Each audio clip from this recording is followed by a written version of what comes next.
So the next little job I've done is just cut up this boost pipe, cut it down so it'll fit between the like my main boost pipe and the turbo. Angle's a little bit tight, so but I have to keep this part as low as possible to keep it underneath the bonnet. You see it's raised up above the engine. So whether I stick with that, whether or not I get like a cast aluminium 90 and weld it directly to the turbo housing. I was just trying to avoid modifying the turbo if possible. We'll see how that fits, how it plays out, see how I feel later on down the road. So yeah, trim down this metal boost pipe a little bit,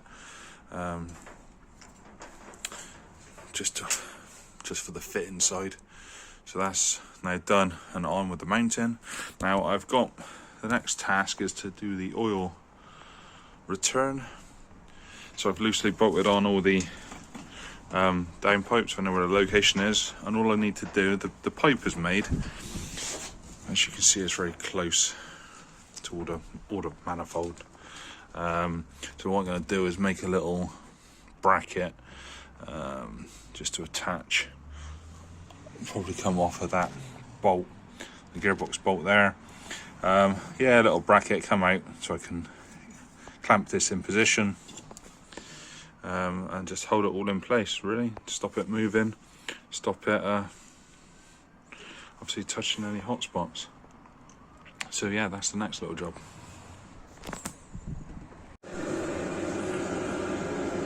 There we go, simple little bracket, just to basically stop the oil line from wobbling too far side to side, touching on the exhaust. Right, so now it will fit, so I'll take it off and paint it up. Next task will be the turbo oil feed. Now this is my original oil pressure switch location, which I'll show you the problem that I've got with the setup that I was originally thinking of using. So yeah, it just comes out here. There's not much clearance when it comes alongside when it runs alongside the sort of engine and gearbox. So this is what I've got, which I've decided against. So this essentially was screwed into the original location, and you have a port coming out that would feed the turbo, and then the pressure sensor switch.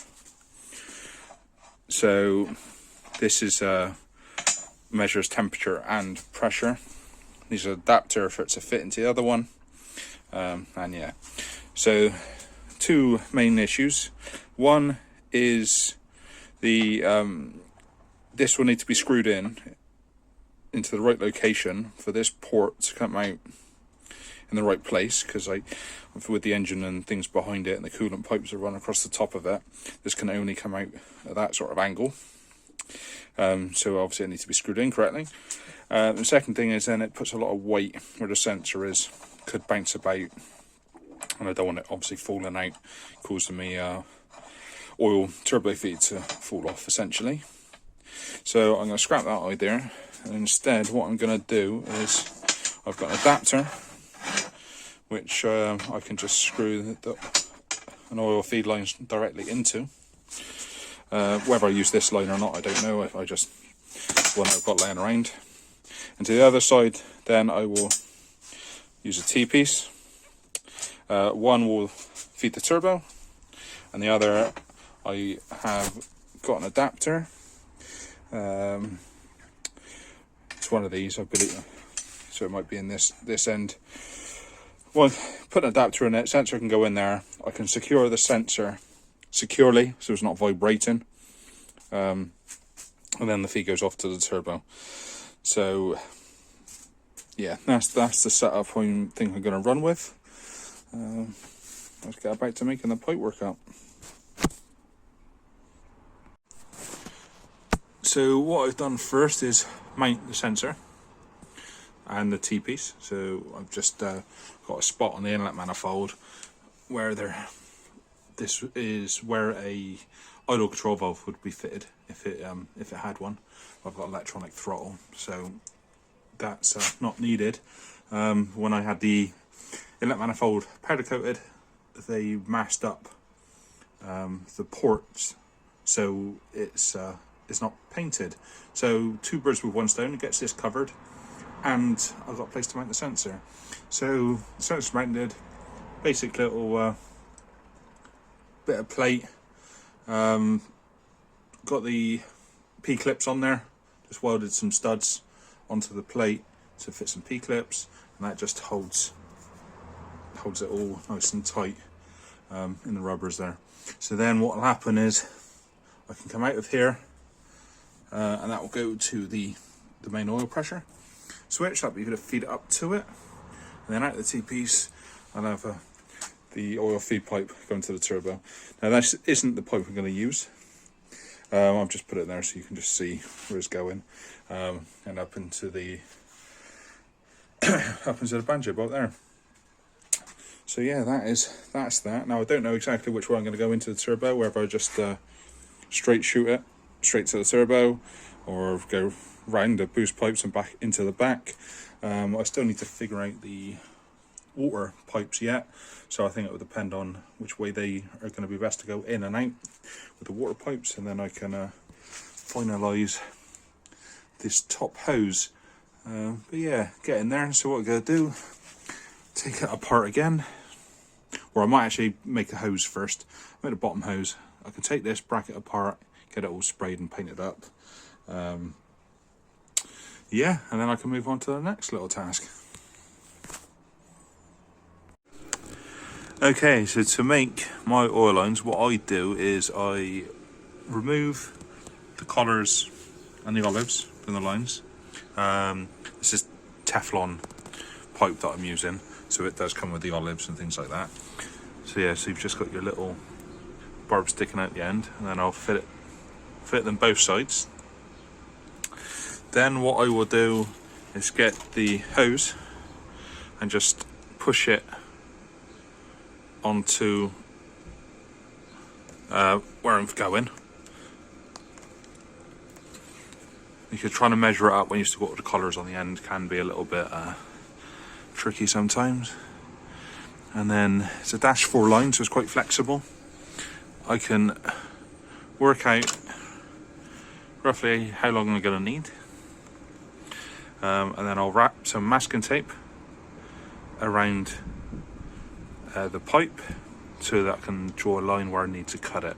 So if I work out about where the length is going to be, I would say probably right there. Yeah, I'll get some tape on this point, and then I can mark it on with a pen.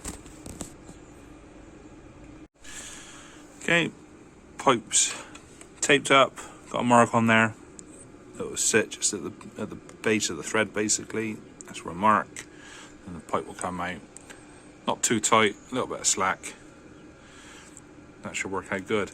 Now of course you could fix this completely so you know exactly where it is, and then you only need to cut the one pipe, which it can make perfect sense. The only reason I don't do it that way is because I have messed up pipes before, and then it means you've got to replace like the olive bits inside it when you've got to take them apart again. So I'm just trying not to use the olives if I can avoid it, but either way should be fine. So yeah, so let's take this pipe off, get it cut, and I can get these ends fixed on properly. Okay, so what I've done is just lightly clamped it in the vise. I haven't got the proper clamping tools for it, but it's only very, very lightly. And what I'm going to do is just hold this straight. I'm going to get my little disc cutter and cut through it sort of as quickly and as cleanly as I can.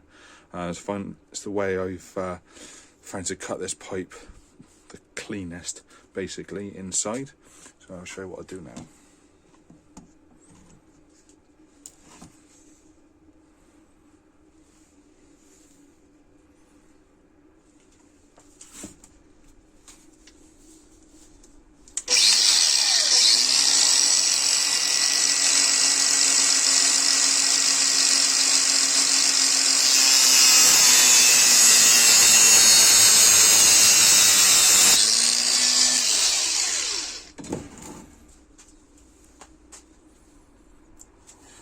Okay, so there is a little bit of burring going on inside, but that will clean up very easily.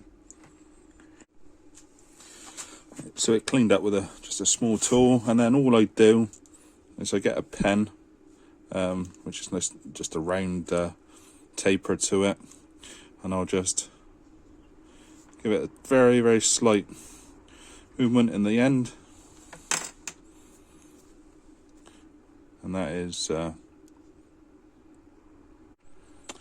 you go. That's the cut finish it gives you from doing it with the cutter. Quick little tool just to pick out the little burrs, more just mess and residue rather than actually being attached, and then just a little pen to open out. Right, so next stage would be to get the collars over the pipe ready and the olives on the end. Okay, so a mistake that I've made many times is you've got to make sure you put these collars on before you take the tape off, because once you take the tape off, that will start to flare out, and yeah, you got no luck. So yeah, let's get one of those on then.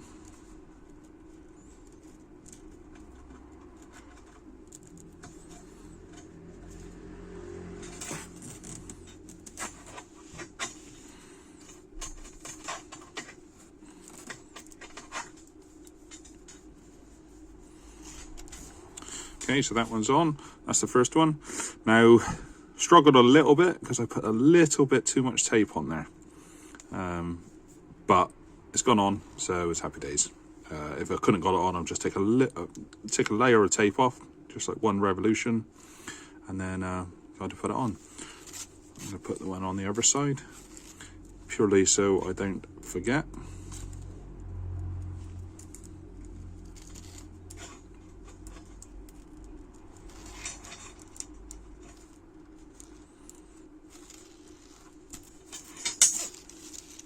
There you go, so the collars are on, ready.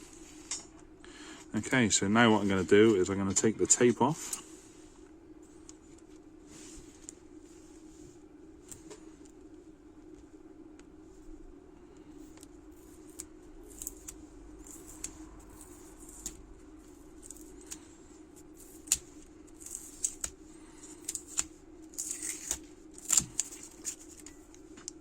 Okay, there we go. And now I'm just going to peel back the stainless a little bit.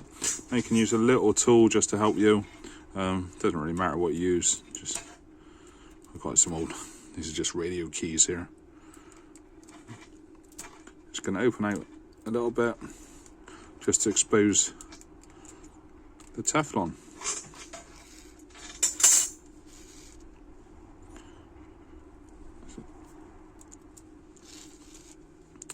There we go, just flare it out a bit. So again, I'm going to get a pen, just give it a little bit of a wiggle just to open it out slightly. Okay, and then I'm going to get the olive. The olive, it will only go on one way. You can see it's got a stop to it essentially, so you know how far to push it on. Push this on over the top.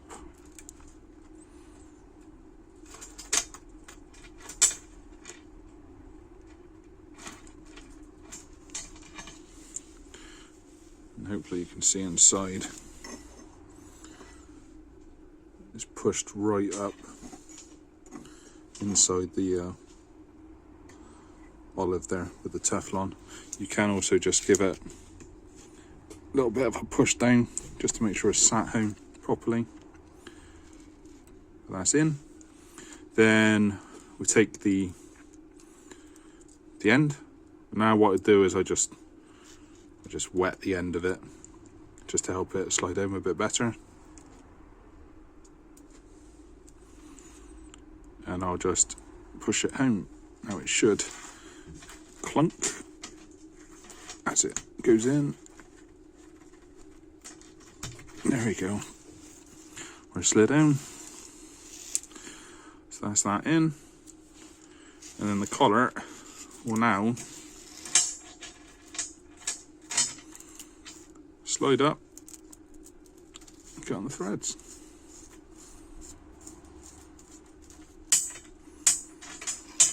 Okay, then we just get the spanners, tighten those two nuts up together, and that is it done.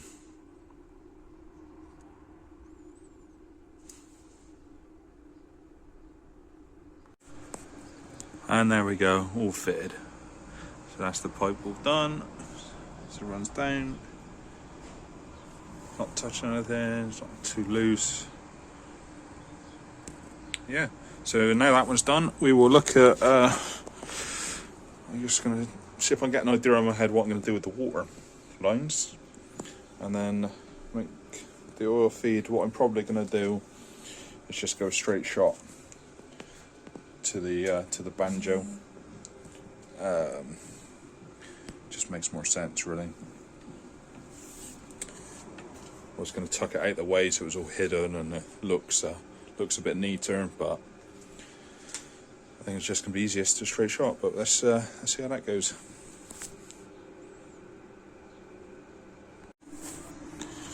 And there we go. That is the oil feed line and the pressure sensor set up, all done. So yeah, I've just gone straight to the turbo essentially. What I'm going to do is put a clip into this in the coil pack covers here, just to hold it all neat and tidy, and just sort of square it all up, straighten it all up. I do need to take the cover off to modify it anyway, so when I take that off I'll do that then. But yeah, that is it, all done. So the oil feeds all done and happy with. Next will be the water feeds, but that I think, well, I need to order some bits up anyway, some adapters to fit into the turbo there. So yeah, I will do that on the next one. Cheers for watching.